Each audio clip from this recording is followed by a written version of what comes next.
రైతు భరోసాపై CM Revanth Reddy full clarity ఇచ్చారు.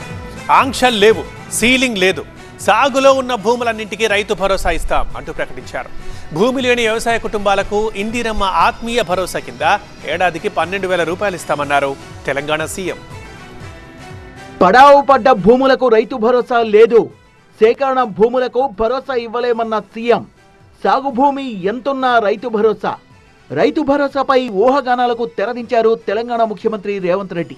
రైతు ఎంత భూమిని సాగు చేసుకుంటే అంత భూమికి రైతు భరోసా ఇస్తామన్నారు. సాగు భూములకు సీలింగ్ లేదని ప్రకటించారు. ప్రతి ఏడాది 12,000 రైతు భరోసా ఇస్తామన్న సీఎం గత ప్రభుత్వం రైతు బంధు పథకం కింద ఏడాదికి 10,000 రూపాయలు ఇస్తే తాము 12,000 రూపాయలు ఇవ్వబోతున్నామన్నారు. వ్యవసాయ యోగ్యమైన భూములన్నింటికి రైతు భరోసా పథకం కింద నిధులను ఇవ్వడం జరుగుతుంది.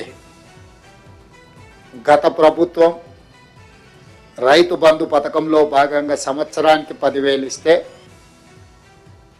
మా ప్రభుత్వం ప్రజాపాలనలో రైతులందరికీ సంవత్సరానికి 12,000 రూపాయలు ఇవ్వాలని నిర్ణయం తీసుకున్నది.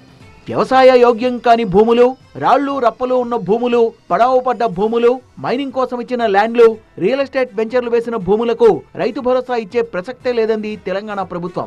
నాలా కన్వర్టెడ్ భూములకు, పరిశ్రమలకు తీసుకున్న భూములు, రైతుల నుంచి ప్రభుత్వం సేకరించిన భూములకు రైతు భరోసా ఇవ్వబోమంది సర్కార్. రైతు భరోసా ఏ భూములకు రాదో వివరించేందుకు రెవెన్యూ శాఖ అధికారులు గ్రామ సభల్ని నిర్వహిస్తారన్నారు ముఖ్యమంత్రి. భూమి లేని వ్యవసాయ కుటుంబాలకు ప్రతి సంవత్సరానికి 12,000 రూపాయలు వాళ్ళకు కూడా ఇవ్వాలి.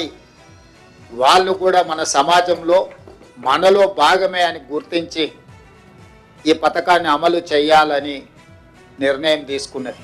ఈ పథకానికి ఇందిరమ్మ ఆత్మీయ భరోసా పథకం అని చెప్పి నామకరణం చేయడం జరిగింది. ఇందిరమ్మ ఆత్మీయ భరోసా పథకం కింద భూమి లేని వ్యవసాయ కుటుంబాలకు రైతు భరోసా అమలు చేస్తామన్నారు ముఖ్యమంత్రి రేవంత్ రెడ్డి. రైతుల నుంచి ప్రభుత్వం సేకరించిన భూములకు రైతు భరోసా వర్తింపజేయము. ఎలాంటి గందరగోళం ఉండాల్సిన పని లేదు. రాళ్ళు రప్పలు గుట్టలు రోడ్లకు, అదేవిధంగా పరిశ్రమలకు లేదా రియల్ ఎస్టేట్ వెంచర్లుగా మారిన భూములకు రైతు భరోసా ఇవ్వబడదు. అన్నదాతలు ఎప్పుడెప్పుడా అని ఎదురు చూస్తున్న రైతు భరోసా ఈ నెల నుంచి అమలు కానుంది. ఈ నెల 26 నుంచి రైతు భరోసాతో పాటు ఇందిరమ్మ ఆత్మీయ భరోసా పథకాన్ని అమలు చేస్తామని తెలంగాణ ప్రభుత్వం ప్రకటించింది.